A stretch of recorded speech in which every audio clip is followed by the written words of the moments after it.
Zoopolis, A Political Theory of Animal Rights by Sue Donaldson and Will Kimlicka. Chapter 1 Introduction. The animal advocacy movement is at an impasse. The familiar strategies and arguments for articulating issues and mobilizing public opinion around animal welfare, developed over the past 180 years, have had some success on some issues. But the built-in limits of these strategies have increasingly become clear, leaving us unable to address or even to identify some of the most serious ethical challenges in our relations with animals. Our aim in this book is to offer a new framework, one that takes the quote animal question unquote as a central issue for how we theorize the nature of our political community and its ideas of citizenship, justice, and human rights. This new framework, we believe, opens up new possibilities, conceptually and politically, for overcoming current roadblocks to progressive change. Animal advocacy has a long and distinguished history. In the modern era, the first Society for the Prevention of Cruelty to Animals was established in Britain in 1824, primarily to prevent the abuse of carriage horses. From those modest beginnings, the movement has grown into a vibrant social force with countless advocacy organizations around the world and a rich tradition of public debate and academic theorizing about the ethical treatment of animals. The movement has also scored some political victories, from the banning of blood sports to the anti-cruelty legislation in the areas of research, agricultural, hunting, zoos, and circuses. The 2008 California Proposition 2 referendum, in which 63% of voters supported a ban on the use of gestation crates for pigs, veal crates, and battery cages, is just one of many recent examples where activists have managed to focus public attention on the issue of animal welfare and to develop a broad political consensus in favor of limiting practices of extreme cruelty. Indeed, across the United States, 28 of 41 referenda for improved animal welfare measures in the past 20 years have passed, a dramatic improvement compared with the almost total failure of such initiatives between 1940 and 1990. This suggests that concerns of the animal advocacy movement have increasingly taken root in public consciousness, and not just in the United States, but also in Europe, where animal welfare legislation is more advanced. Viewed this way, the movement can be seen as a success, cumulatively building on its victories, gradually pushing the goalposts further. But there is another darker side of the story. In a more global perspective, we would argue that the movement has largely failed. The numbers tell the story. The relentless expansion in human population and development continues to take away habitat for wild animals. Our population has doubled since the 1960s, where wild populations have dropped by a third. And the factory farm system keeps growing to meet and fuel the demand for meat. World meat production has tripled since 1980, to the point that humans today kill 56 billion animals per year for food, not including aquatic animals. Meat production is expected to double again by 2050, according to the UN report Livestock's Long Shadow.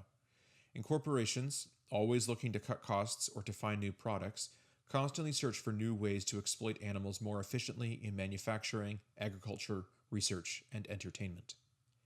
These global trends are truly catastrophic, dwarfing the modest victories achieved through animal welfare reforms, and there is no sign that these trends will change.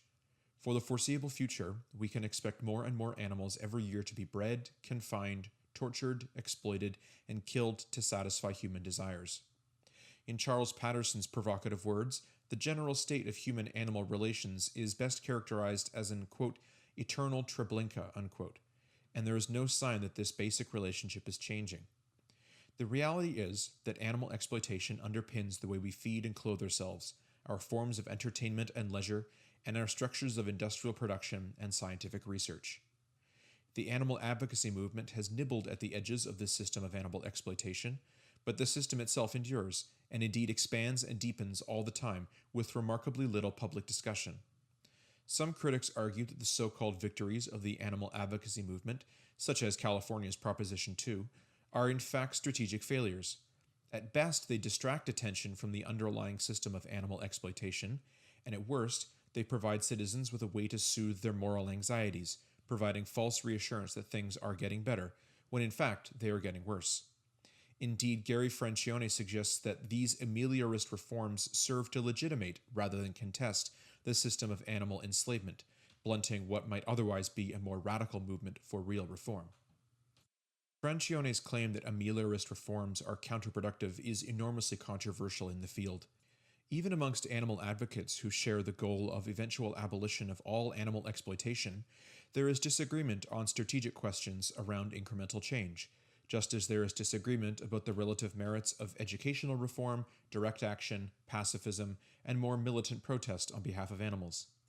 But what surely is clear, after 180 years of organized animal advocacy, is that we have made no demonstrable progress towards dismantling this system of animal exploitation.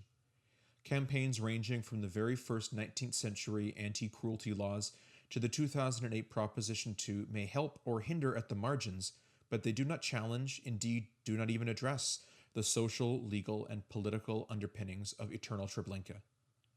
In our view, this failure is a predictable result of the flawed terms in which animal issues are publicly debated. To oversimplify, much of the debate operates within one of three basic moral frameworks: a welfarist approach, an ecological approach, and a basic rights approach. As currently elaborated, none has proven capable of generating fundamental change in the system of animal exploitation. We believe that such change will only be possible if we can develop a new moral framework, one that connects the treatment of animals more directly to fundamental principles of liberal democratic justice and human rights. That, indeed, is the goal of this book. We will discuss the limits of existing welfarist, ecological, and rights approaches throughout the book, but it might be useful to give a brief overview of how we see the field. By welfarist, we mean a view that accepts that animal welfare matters, morally speaking, but which subordinates animal welfare to the interests of human beings. In this view, human beings stand above animals in a clear moral hierarchy. Animals are not machines. They are living beings who suffer, and so their suffering has moral significance. Indeed, a 2003 Gallup poll found that 96% of Americans favor some limits on animal exploitation. Yet this concern for animal welfare operates within a framework that takes for granted, in a largely unquestioned way, that animals can be used within limits for the benefits of humans. In this sense, welfarism could also be described as the principle of the, quote, humane use, unquote, of animals by humans. By ecological, we refer to an approach that focuses on the health of ecosystems, of which animals are a vital component, rather than on the fate of individual animals themselves. Ecological holism provides a critique of many human practices that are devastating to animals, from habitat destruction to the polluting and carbon-generating excesses of factory farming. However, when the killing of animals can be claimed to have a neutral or indeed positive impact on ecological systems, such as sustainable hunting or livestock farming, or the culling of invasive or overpopulated species, the ecological view comes down on the side of favoring the protection, conservation, and/or restoration of ecosystems over saving the lives of individual animals of non-endangered species. The shortcomings of both the welfarist and ecological approaches have been extensively discussed in the animal rights literature, and we have little to add to those debates. Welfarism may prevent some truly gratuitous forms of cruelty, literally senseless acts of violence or abuse, but it becomes largely ineffective when confronted with cases of animal exploitation for which there is some recognizable human interest at stake, even the most trivial, such as testing cosmetics, or the most venal, such as saving a few pennies in factory farming. As long as the basic premise of moral hierarchy goes unchallenged, reasonable people will disagree about what constitutes an acceptable level of animal exploitation, and our widespread but vague impulse to limit unnecessary animal cruelty will continue to be overwhelmed by the self-interested and consumerist pressures heading in the opposite direction. Ecological approaches suffer from the same basic problem of elevating human interests over those of animals. In this case, the interests may be less trivial, venal, or self-interested. Nevertheless, ecologists elevate a particular view of what constitutes a healthy, natural, authentic, or sustainable ecosystem, and are willing to sacrifice individual animal lives in order to achieve this holistic vision. In response to these limitations, many advocates and activists in the field have adopted an animal rights framework. In strong versions of this view, animals, like humans, should be seen as possessing certain inviolable rights. There are some things that should not be done to animals, even in pursuit of human interests or ecosystem vitality. Animals do not exist to serve human ends. Animals are not servants or slaves of human beings, but have their own moral significance, their own subjective existence, which must be respected. Animals, as much as humans, are individual beings with the right not to be tortured, imprisoned, subjected to medical experimentation, forcibly separated from their families, or culled because they're eating too many rare orchids or altering their local habitat. With respect to these basic moral rights of life and liberty, animals and humans are equals, not master and slave, manager and resource, steward and ward, or creator and artifact. We fully accept this core premise of the animal rights approach and will defend it in Chapter 2. The only truly effective protection against animal exploitation requires shifting from welfarism and ecological holism to a moral framework that acknowledges animals as the bearers of certain inviolable rights. As many defenders of animal rights theory argue, and as we will discuss, this rights-based approach is a natural extension of the conception of moral equality underpinning the doctrine of human rights. However, we must also acknowledge that, to date at least, this approach remains politically marginalized. Animal rights theory has taken a foothold in academic circles, where it has been developed in sophisticated ways for over 40 years, and its ideas circulate amongst a narrow circle of activists engaged in vegan outreach and direct action for animals. But it has virtually no resonance amongst the general public. Indeed, even those who believe in animal rights theory sometimes downplay it when engaged in public advocacy, since it is so far removed from the contours of existing public opinion. Campaigns by organizations such as PETA, People for the Ethical Treatment of Animals, whose long-term goal is to dismantle the animal exploitation system, often advocate welfarist goals of reducing the suffering in the meat, egg, and dairy industries, or curbing the excesses of the pet industry. In other words, they often promote a goal of reducing, quote, unnecessary suffering, unquote, that leaves unchallenged the assumption that animals can be bred, caged, killed, or owned for human benefit. PETA may simultaneously expose a more radical message, meat is murder, but they do so in a selective way to avoid alienating the large numbers of their supporters who don't share the strong rights view. The animal rights framework remains, for all intents and purposes, a political non-starter, and as a result, animal advocacy campaigns have largely failed in the fight against systemic animal exploitation. A central task for the movement is to figure out why animal rights theory remains so politically marginal. Why is the general public increasingly open to welfarist and ecological reforms, such as Proposition 2 or endangered species legislation, while remaining implacably resistant to animal rights? Having acknowledged that animals are living beings whose suffering matters morally, why is it so hard to take the next step and acknowledge that animals have moral rights not to be used as means to human ends? Many reasons for this resistance come to mind, not least the depth of our cultural inheritance. Western and most non-Western cultures have for centuries operated on the premise that animals are lower than humans on some cosmic moral hierarchy, and that humans therefore have the right to use animals for their purposes. This idea is found in most of the world's religions and is embedded in many of our day-to-day rituals and practices. Overcoming the weight of this cultural inheritance is an uphill battle. And there are innumerable self-interested reasons to resist animal rights. While citizens may be willing to pay a few extra cents for more humane food or products, they are not yet willing to give up entirely on animal-based foods, clothes, or medicines. Moreover, there are powerful vested interests in the system of animal exploitation. Whenever the animal advocacy movement starts to threaten those economic interests, animal use industries mobilize to discredit animal rights advocates as radicals, extremists, or even terrorists. Given these cultural and economic obstacles to animal rights, it is perhaps not surprising that the movement to abolish animal exploitation has remained politically ineffective. But we believe that part of the problem lies in the way that animal rights theory itself has been articulated. To oversimplify, animal rights theory to date has been formulated in a very narrow way. It has typically taken the form of specifying a limited list of negative rights, particularly the right not to be owned, killed, confined, tortured, or separated from one's family. And these negative rights are seen as applying generically to all animals possessing a subjective existence, that is, to all animals that have some threshold level of consciousness or sentience. By contrast, animal rights theory has said little about what positive obligations we may owe to animals, such as an obligation to respect animals' habitat, or obligations to design our buildings, roads, and neighborhoods in a way that takes into account animals' needs, or obligations to rescue animals who are unintentionally harmed by human activities, or obligations to care for those animals who have become dependent upon us.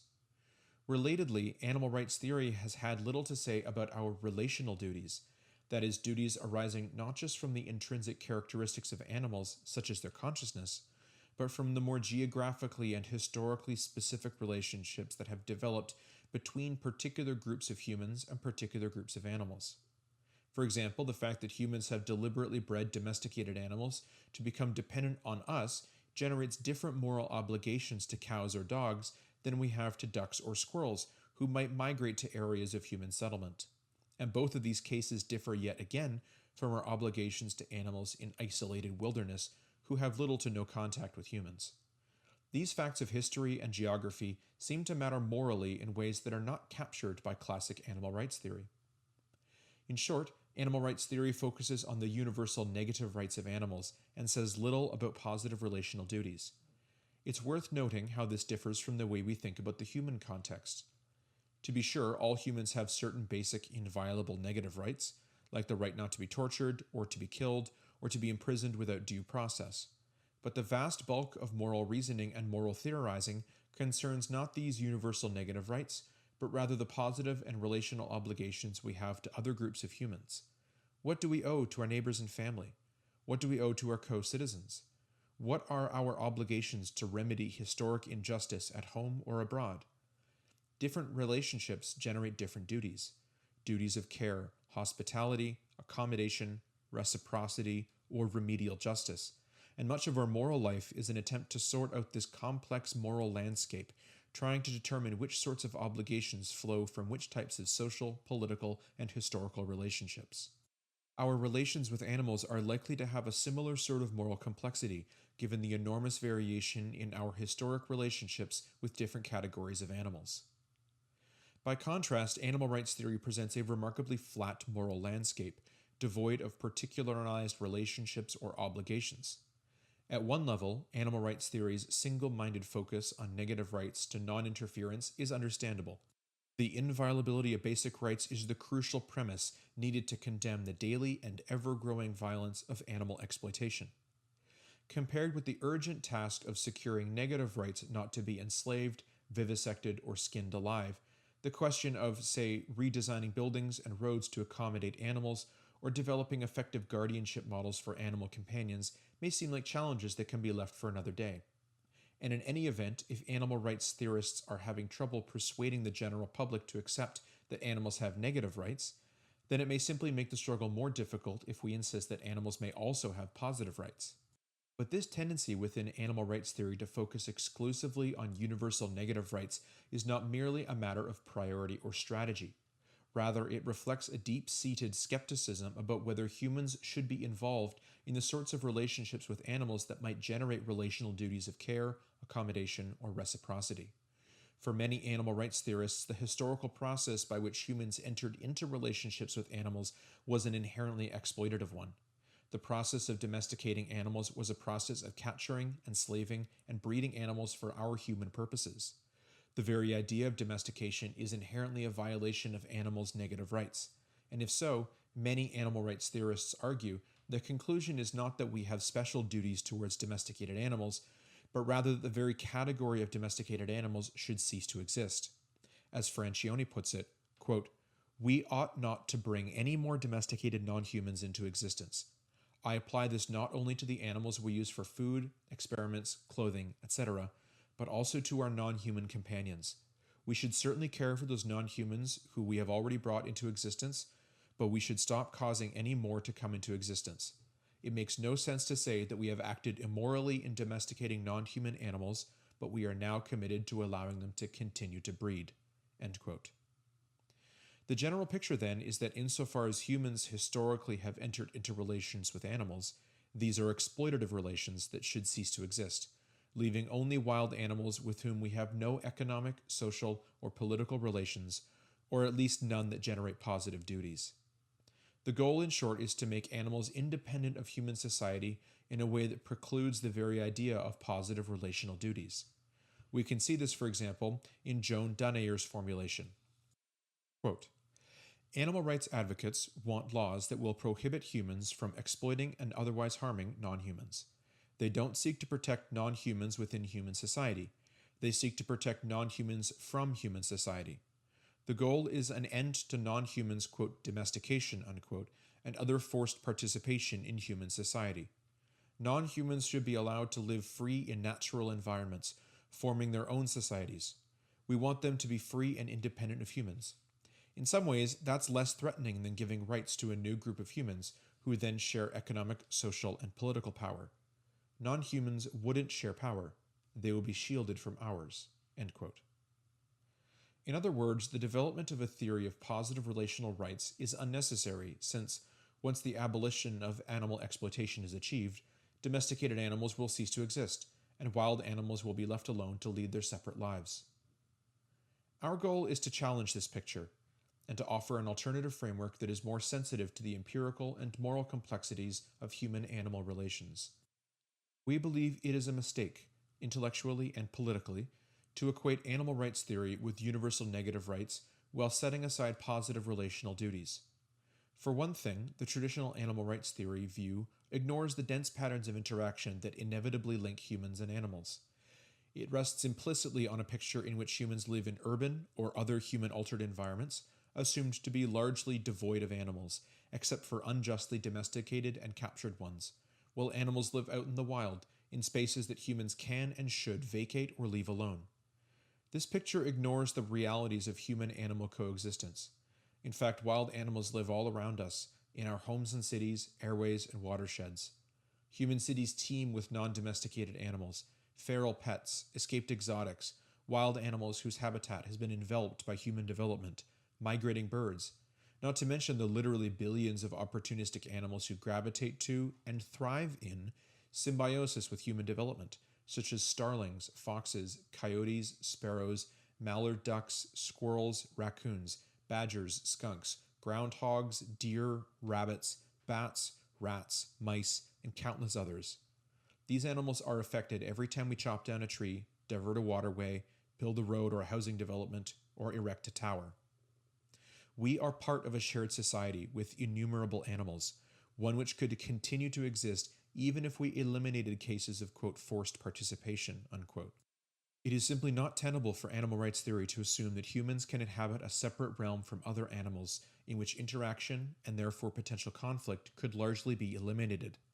Ongoing interaction is inevitable, and this reality must lie at the center of a theory of animal rights, not be swept to the periphery.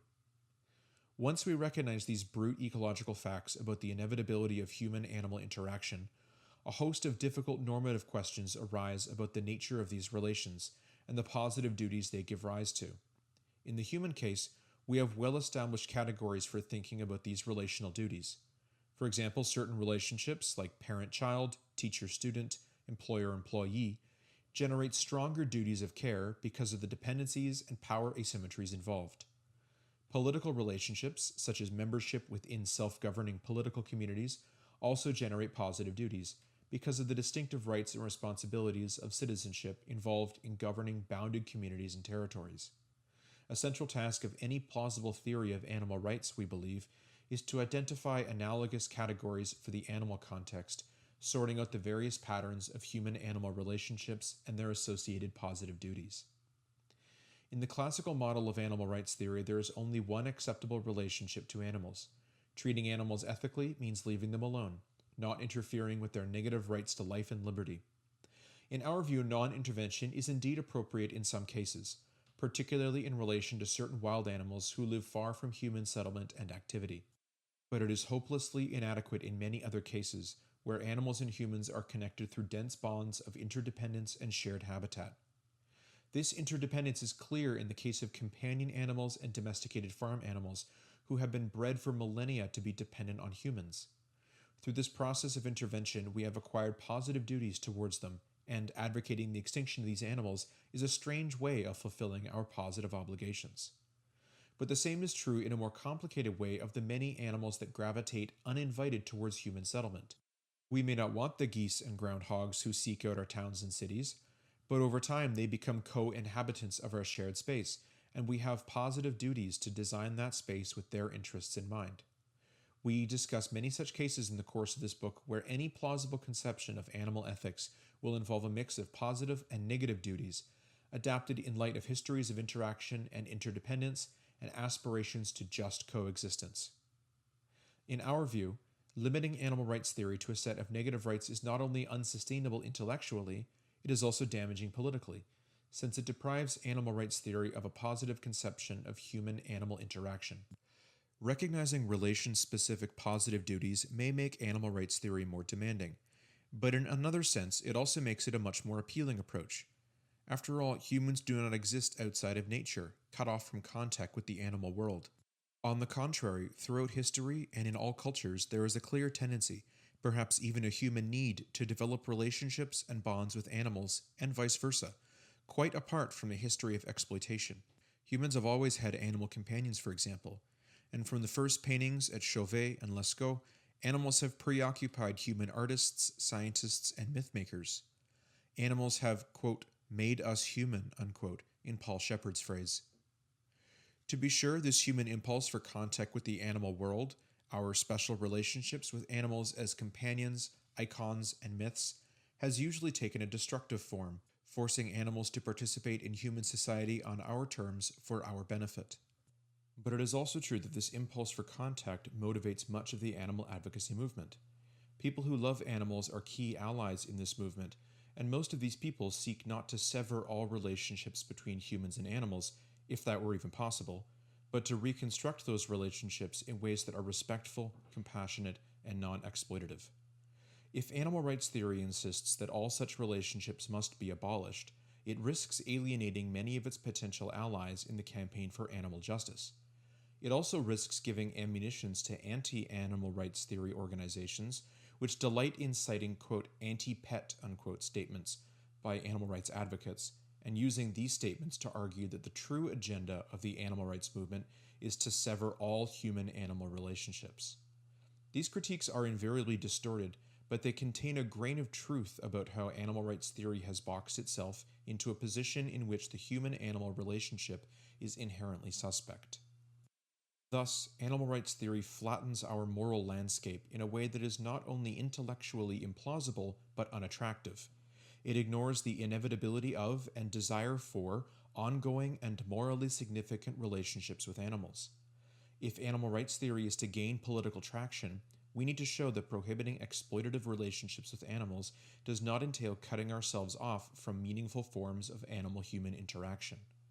The task, rather, is to show how animal rights theory, when specified to include both positive and negative duties, sets the conditions under which these interactions can be respectful, mutually enriching, and non-exploitative.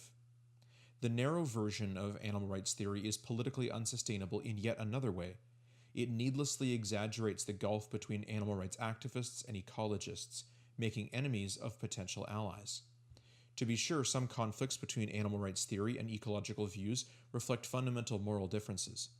For example, in genuine conflicts between ecosystem health and the lives of individual animals, most ecologists will deny that animals have a right not to be killed by humans in an effort to manage an ecosystem, whereas animal rights advocates view so-called therapeutic culling as a clear violation of basic rights, as it would be in the human case. This is a real and indeed foundational moral disagreement about our moral duties to animals, to which we will return in Chapter 2. However, there are many other alleged conflicts between animal rights theorists and ecologists, which could be resolved by a broadened animal rights theory that included positive and relational rights. Ecologists worry that a theory of animal rights that is limited to a set of basic individual rights will be either indifferent to issues of environmental degradation and or too willing to intervene in the environment. On the one hand, if we focus only on the rights of individual animals, then we may be unable to criticize even large-scale devastation of habitat and ecosystems. Human pollution of an ecosystem may undermine a species' ability to survive, yet not involve the direct killing or capturing of any individual animal.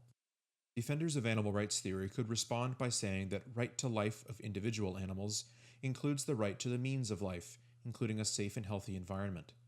But if the right to life is interpreted in this expansive way, it seems to license large-scale human interventions in the wilderness in order to protect animals from predators, food shortages, and natural disasters. Defending the right to life of individual animals could lead to humans taking over the management of nature to ensure that every individual animal has a safe and secure food source and shelter. In short, if animal rights theory's conception of basic individual rights is interpreted narrowly, it provides no protection against degradation of the environment, But if its conception of basic rights is interpreted expansively, it seems to license massive human intervention in nature. As we will see in Chapter 6, animal rights theorists have responded in various ways to this too little, too much dilemma. But we believe that the dilemma cannot in fact be resolved within a theory that focuses only on a narrow set of universal individual rights. We need a richer and more relational set of moral concepts to guide us in determining our obligations to wild animals and their habitats. In addition to asking what we owe to individual animals as such, we need to ask about the appropriate relations between human and wild animal communities, where each is understood to have legitimate claims to autonomy and to territory. These fair terms of interaction between communities, we argue, can provide ecologically informed guidance on issues of both habitat and intervention that avoids the too little, too much dilemma. More generally, ecologists worry that animal rights theory is simply naive about the complexity of human-animal interactions and interdependence. This could be addressed by an expanded animal rights theory, which acknowledges that human-animal interactions are pervasive and inevitable, and that we cannot run away from these complexities with the seductive simplicities of a hands-off approach. In all of these ways, a more relational theory of animal rights would close the gap with ecological thinking. In sum, we believe that a more expansive account of animal rights theory, one that integrates universal negative rights owed to all animals with differentiated positive rights depending on the nature of the human-animal relationship, provides the most promising avenue for progress in the field. We argue that it is more intellectually credible than the existing welfarist, ecological, or classic animal rights approaches to human-animal justice, and that it is more politically viable, offering the resources needed to generate greater public support. The idea that we need a more differentiated and relational approach to animal rights is not new. Many critics have questioned animal rights theory's exclusive focus on universal negative rights. For example, Keith Burgess Jackson notes that animals are not a, quote, undifferentiated mass, unquote, and hence it is not true, quote, that whatever responsibilities one has to any animal, one has to all animals, unquote. Similarly, Claire Palmer asks, quote, does it make sense to make across-the-board rules concerning our moral obligations to animals given the different kinds of relationships that we have with them, end quote. She calls for a situated animal ethics focused on context and relationships. We can find similar ideas in a range of authors working in the feminist and environmental ethics traditions. In our view, however, existing relational accounts suffer from a number of flaws. For one thing, while several authors have called for a more relational theory of animal rights, few have actually attempted to develop such a theory. Most focus on one particular type of relationship. Burgess Jackson, for example, focuses on the special duties owed to companion animals, rather than on developing a more systematic account of the different types of relations and contexts relevant to animal rights. As a result, existing discussions sometimes look ad hoc, or even as special pleading, disconnected from more general principles about the basis of obligations. Second, many of these authors suggest that a relational approach is an alternative to animal rights theory, as if we have to choose between recognizing either universal negative rights or positive relational rights. Palmer, for example, says that her relational approach, quote, differs from the thrust of utilitarianism or rights theories since they tend to the view that ethical prescriptions are invariant among urban, rural, oceanic, and wilderness environments, end quote. But in our view, there is no need or justification for viewing these as competing rather than complementary approaches. There are certain invariable ethical prescriptions, certain universal negative rights owed to all beings with a subjective experience of the world, and there are also variable ethical prescriptions based on the nature of our relationships. Third, we believe that these alternative accounts tend to invoke an incorrect or overly narrow basis for categorizing human-animal relationships.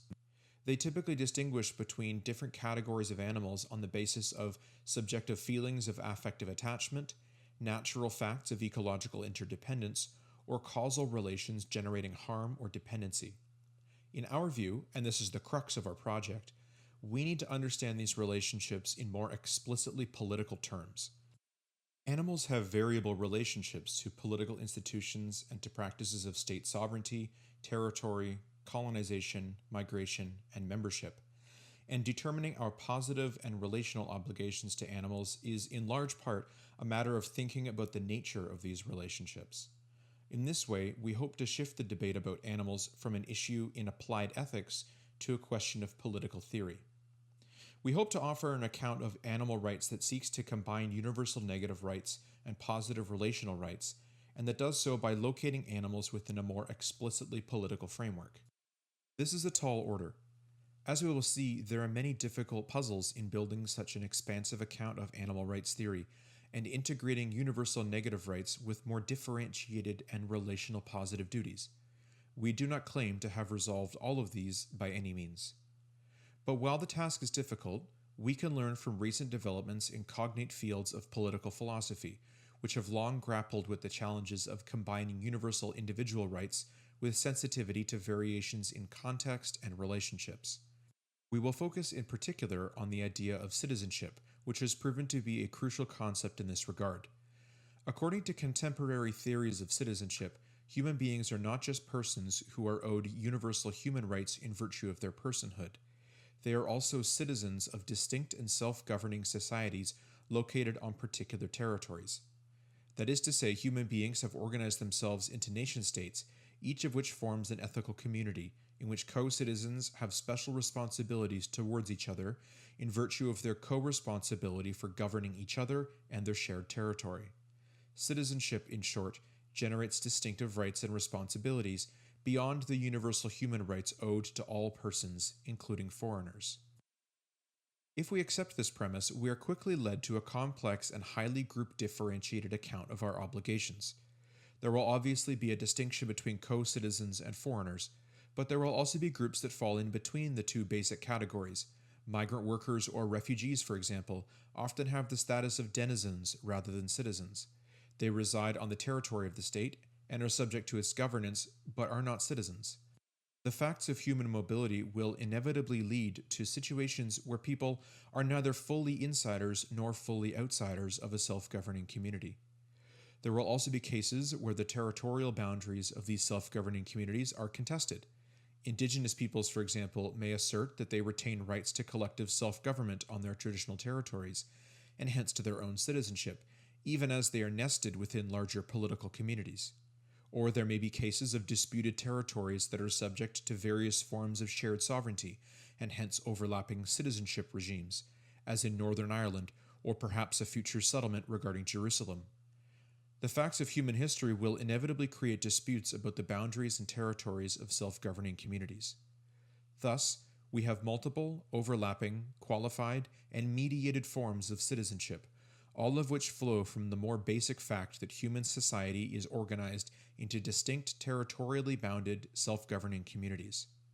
This fact requires us to take seriously the moral significance of our membership of specific political communities, and to address a broad range of issues about membership, mobility, sovereignty, and territory. And so today, liberalism contains not just a theory of universal human rights, but also a theory of bounded citizenship, which in turn rests upon conceptions of nationhood and patriotism, of sovereignty and self-determination, of solidarity and civic virtue, of linguistic and cultural rights, as well as the rights of aliens, immigrants, refugees, indigenous peoples, women, people with disabilities, and children. Many of these theories generate group-differentiated positive duties, depending on people's membership status, individual capacities, and the nature of the relationships involved. What makes all of these theories liberal, however, is that they seek to show how these more collective or communitarian measures are consistent with, and indeed often enhance, the exercise of basic universal individual rights. Liberalism today involves a complex integration of universal human rights and more relational, bounded, and group-differentiated rights of political and cultural membership. In our view, the evolution of citizenship theory provides a helpful model for thinking about how to combine traditional animal rights theory with a positive and relational account of obligations. At a minimum, it shows the intellectual possibility of reconciling invariant ethical prescriptions with relational duties. But we want to go further and argue that citizenship theory provides a helpful framework for this reconciliation in the animal case as well. Many of the same political processes that generate the need for a group-differentiated theory of human citizenship also apply to animals, and as a result, some of the same categories apply as well. Some animals should be seen as forming separate sovereign communities on their own territories, animals in the wild vulnerable to human invasion and colonization. Some animals are akin to migrants or denizens who choose to move into areas of human habitation, liminal opportunistic animals. And some animals should be seen as full citizens of the polity because of the way they've been bred over generations for interdependence with humans, domesticated animals. All of these relationships, and others we will discuss, have their own moral complexities that can be illuminated by using ideas of sovereignty, denizenship, migration, territory, membership, and citizenship. We explore how these categories and concepts can be adapted from the human to the animal context. The sovereignty of animal communities is not the same as the sovereignty of human political communities, nor is their colonization the same as the colonization of indigenous peoples. The denizenship of migrant or opportunistic animals living in urban contexts is not the same as the denizenship of migrant workers or illegal immigrants. And domesticated animal citizens are different in key respects from other citizens who may be unable to exercise their citizenship rights without assistance, such as children and people with intellectual disabilities. But we argue that these ideas are genuinely illuminating, identifying morally salient factors that are often ignored in existing literature.